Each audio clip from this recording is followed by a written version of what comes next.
ఏమైందన్నా? బాధపడుతున్నావా? ఏముందన్నా, కిందసారి టీడీపీ ఓడిపోయినప్పుడు వాళ్ళు చెప్పిన మాటలే మనము చెప్దాం, దానికి ఏముంది. కానీ మనం చేసిన మంచి పనులు ఏవి వాళ్ళు చేయలేరన్నా. అందుకే ఖచ్చితంగా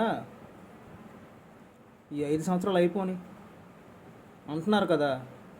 ఒక్కొక్కడికి అదేదో పీకే చెప్పాడు, అంతు చూస్తా, తొక్క చూస్తా, తోటకూర చూస్తా అని. నువ్వు అంతు చూస్తే మేము చూడలేమా? మాకు రాదా? మాకు తెలీదా?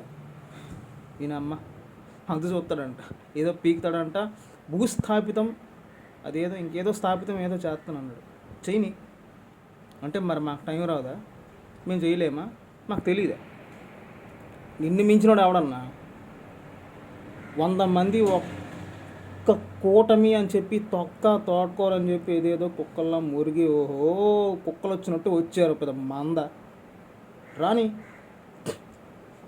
నువ్వు ఒక్కడివే, నీ విజయం నీదే, ఎవ్వడికి పంచుకోవాల్సిన అవసరం లేదు.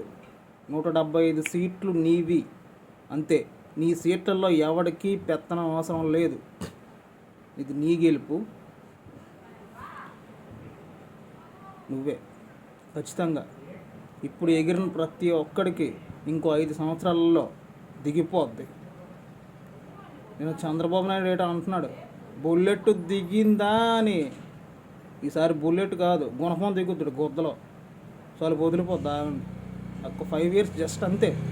చంద్రబాబు నాయుడు నువ్వు తెలుసు కదా ఆడి గురించి, నమ్మి ఆడి గురించి తెలుసుకోవడం. ఆడు ఎలాంటాడో మీకు అందరికీ తెలుసు. నేను వీడియో పోస్ట్ చేసిన వెంటనే ట్రోలింగ్లు ఉంటాయి, చాలా ఉన్నాయి. ఏముంది, మా ట్రోలింగ్లు మాకు వస్తాయి, మేము ట్రోల్ చేసే టైం వస్తుంది. అదే ఫస్ట్ మేము తీసుకున్నాం ఆల్రెడీ, ఖచ్చితంగా కొట్టాం, ఎవ్వడు కనిపించలే. ఇప్పుడు మీరు కొట్టారు, మేం కనబడం, మళ్ళీ మేము కొడతాం. ఈసారి మేము కొట్టే దెబ్బ ఎలా ఉంటుందో తెలుసా? అది మీరు ఊహించుకోలేరు అనమాట. వేరే లెవెల్.